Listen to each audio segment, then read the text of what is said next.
नमस्कार दोस्तों, स्वागत है आप सभी का आपके अपने YouTube चैनल जी के जीएस के भंडारा पर। साथियों, आज के इस वीडियो में आरपीएफ कांस्टेबल और आरपीएफ एसआई में पूछे जाने वाले जी के जीएस के अति महत्वपूर्ण 50 प्रश्नों का प्रैक्टिस सेट लेकर के आया हूँ, जो आपके एग्जाम के लिए सबसे ज़्यादा महत्वपूर्ण। तो साथियों, आज के इस प्रैक्टिस सेट को आप लोगों को पूरा करना है और प्रैक्टिस सेट को पूरा करने के बाद आपको अपना स्कोर है ईमानदारी के साथ कमेंट बॉक्स में शेयर करना है और बताना है कि आपने आज के इस प्रैक्टिस सेट में 50 प्रश्नों में से कितने प्रश्न सही किए हैं और ये वीडियो आपको कैसी लगी। वीडियो पसंद आए तो वीडियो को लाइक, कमेंट और चैनल को सब्सक्राइब करना ना भूलें। तो पहला प्रश्न आपके सामने कि भारतीय वन सर्वेक्षण विभाग का मुख्यालय कहाँ है, तो कहाँ पर है।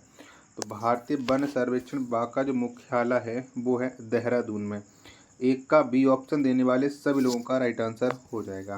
दूसरा प्रश्न है कि ब्लैक हिल पहाड़ियाँ किस देश में हैं, तो कौन से देश में। तो जो ब्लैक हिल पहाड़ियाँ हैं वो यूएसए में हैं। तो 2 का ए ऑप्शन देने वाले सभी लोगों का ये राइट आंसर हो जाएगा।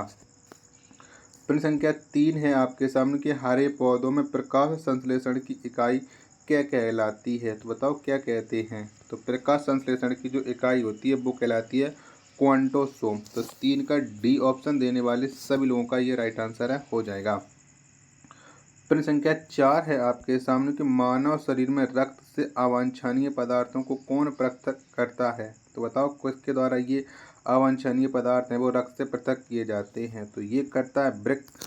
4 का सी ऑप्शन देने वाले सभी लोगों का ये राइट आंसर हो जाएगा।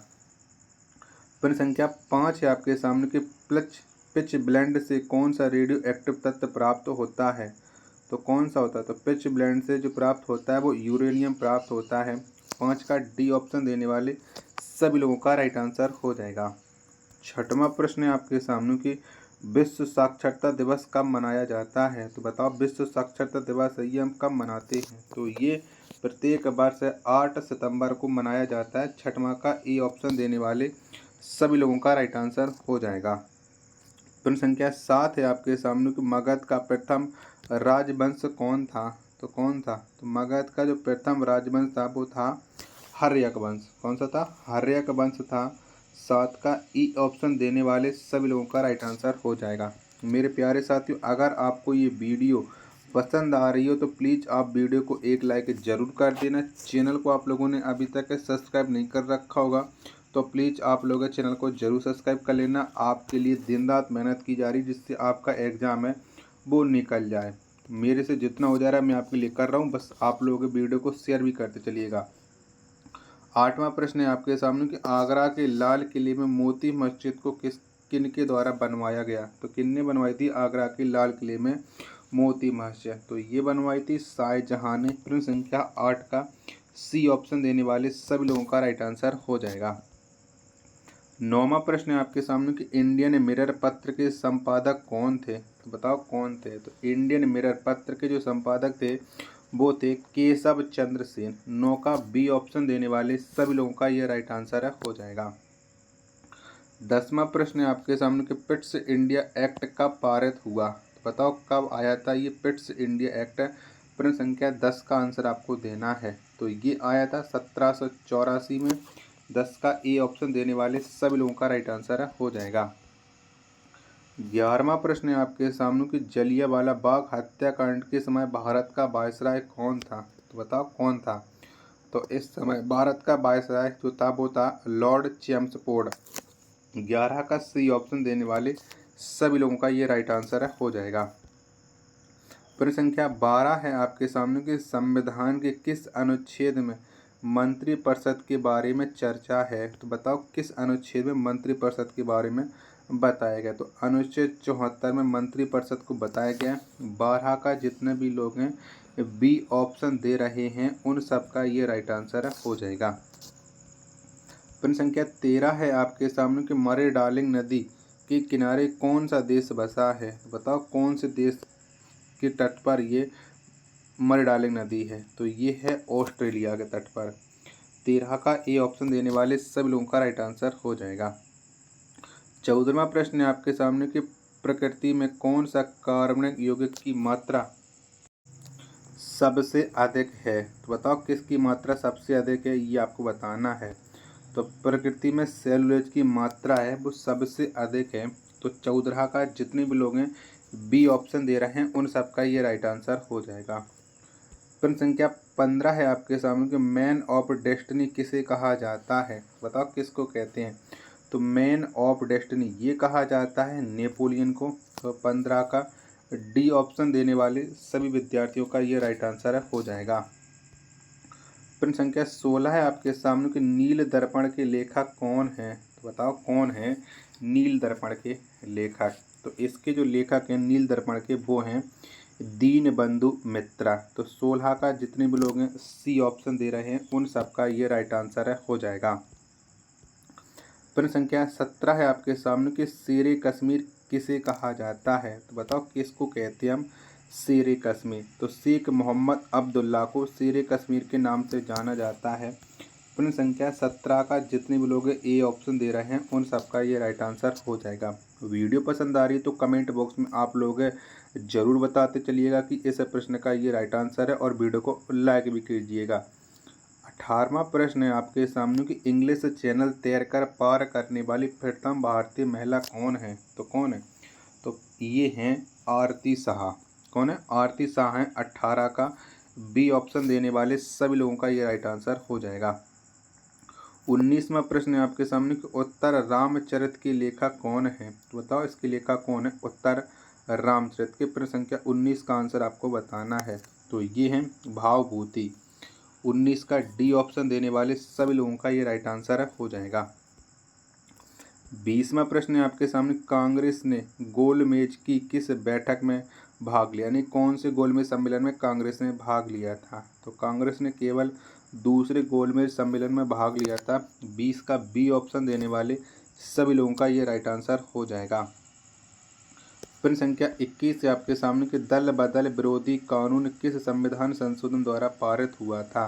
तो किसके द्वारा आया था दल बदल विरोधी कानून। 21 का आंसर आपको बताना है। तो ये आया था 52वें संविधान संशोधन के द्वारा। 21 का बी ऑप्शन देने वाले सभी लोगों का राइट आंसर हो जाएगा।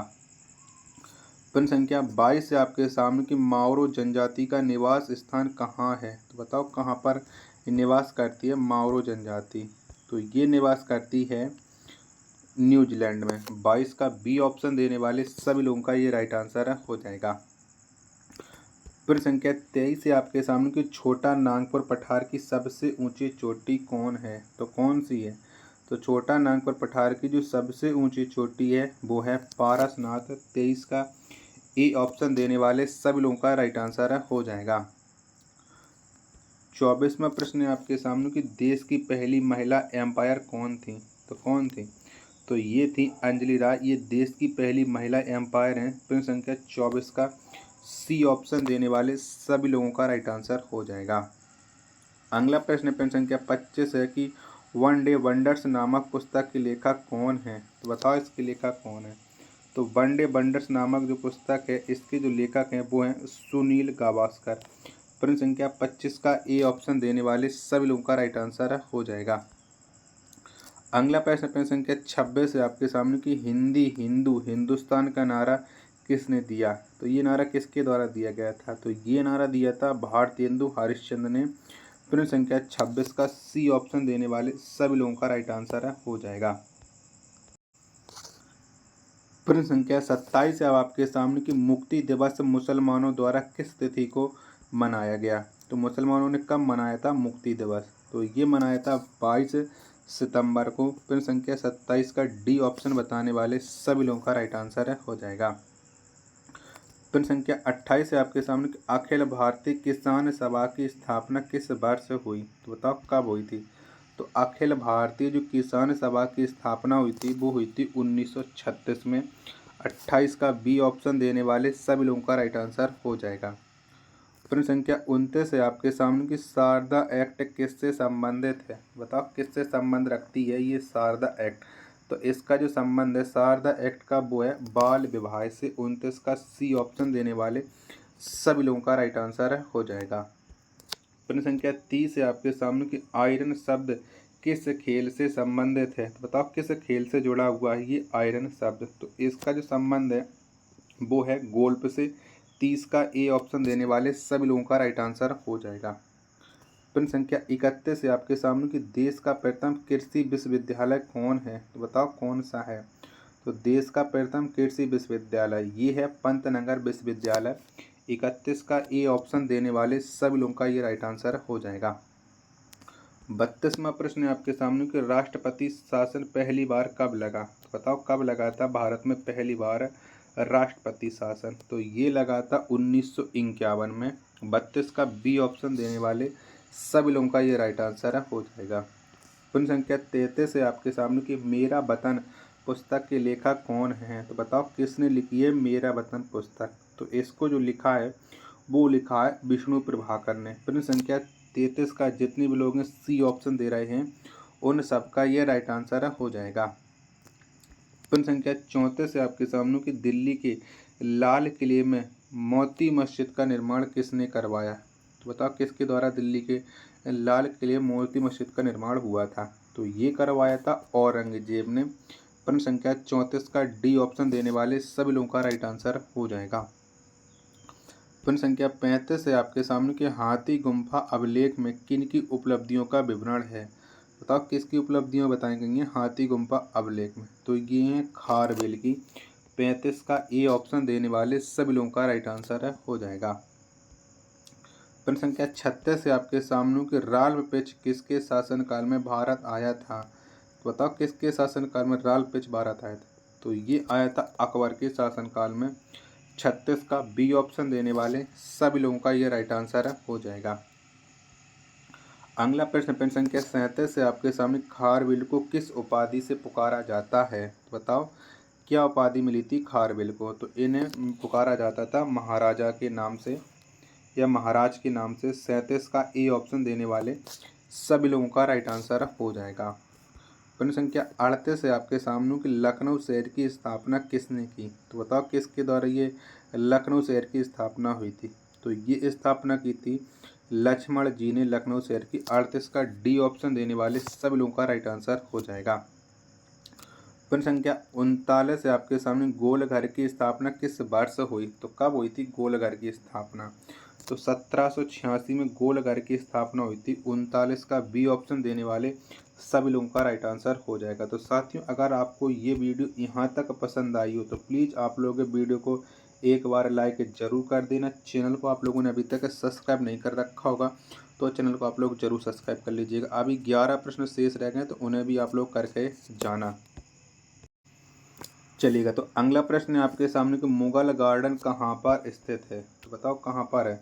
जो मुगल गार्डन है ये राष्ट्रपति भवन में स्थित है। एक का बी ऑप्शन देने वाले सभी लोगों का राइट आंसर हो जाएगा।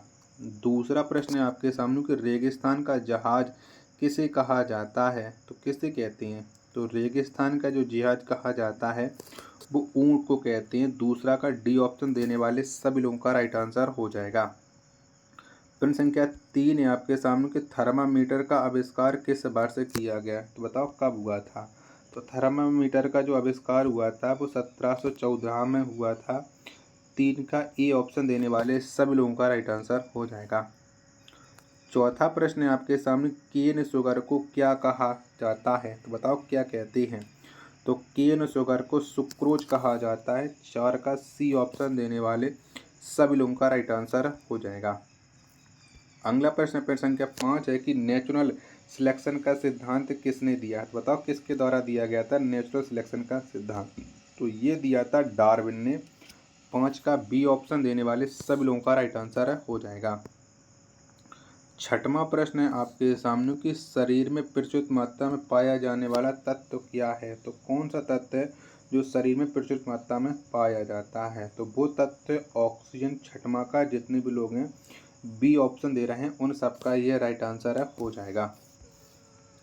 प्रश्न संख्या 7 है आपके सामने कि सबसे जटिल कार्बनिक पदार्थ क्या है, तो बताओ कौन सा है। तो ये है प्रोटीन। कौन सा है, प्रोटीन है सबसे जटिल कार्बनिक पदार्थ। 7 का सी ऑप्शन देने वाले सभी लोगों का राइट आंसर हो जाएगा। 8वां प्रश्न है आपके सामने कि राष्ट्रीय सद्भावना दिवस कब मनाया जाता है, तो बताओ कब मनाते हैं राष्ट्रीय सद्भावना दिवस। तो ये प्रत्येक वर्ष 20 अगस्त को मनाया जाता है। 8 का डी ऑप्शन देने वाले सभी लोगों का राइट आंसर हो जाएगा। प्रश्न संख्या 9 है आपके सामने कि श्रीलंका कब स्वतंत्र हुआ था। बताओ कब हुआ था श्रीलंका स्वतंत्र। तो ये 1948 में श्रीलंका स्वतंत्र हुआ था। जितने भी लोग हैं 9 का बी ऑप्शन दे रहे हैं उन सब का ये राइट आंसर हो जाएगा। 10वां प्रश्न है आपके सामने कि पाकिस्तान ने कब बांग्लादेश को मान्यता दी। तो बताओ कब दी गई थी पाकिस्तान के द्वारा बांग्लादेश को मान्यता। तो ये 1974 में दी थी। 10 का सी ऑप्शन देने वाले सभी लोगों का राइट आंसर हो जाएगा। और अंतिम प्रश्न है आज के प्रैक्टिस सेट का कि बंगाल विभाजन के समय कांग्रेस के अध्यक्ष कौन थे। तो बताओ उस समय कौन थे कांग्रेस के अध्यक्ष। तो ये थे गोपाल कृष्ण गोखले। 11 का बी ऑप्शन देने वाले सभी लोगों का राइट आंसर हो जाएगा। तो साथियों अगर आपको ये प्रैक्टिस सेट पसंद आया हो तो प्लीज़ आप लोग वीडियो को लाइक कर दीजिएगा। चैनल को आप लोगों ने अभी तक सब्सक्राइब नहीं कर रखा होगा तो चैनल को आप लोग जरूर सब्सक्राइब कर लेना। मिलते हैं अपने नेक्स्ट वीडियो तथा नेक्स्ट प्रैक्टिस सेट में। तब तक के लिए धन्यवाद। जय हिंद, वंदे मातरम।